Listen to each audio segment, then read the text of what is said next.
আজকে আমার কপালটা একেবারে খারাপ যে 2026 সালে একটা পরীক্ষা আসলো।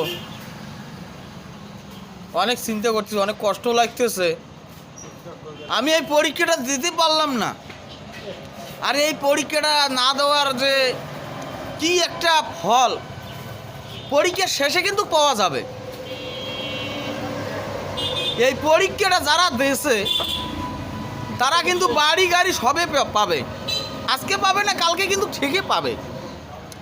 কিন্তু চিন্তার বিষয় যে আমি এই পরীক্ষাটা দিতে পারলাম না, এই কারণে আজকে আমি পথে ঘাটে ঘুরি আর ঝালমুড়ি এলাকায় হলাম।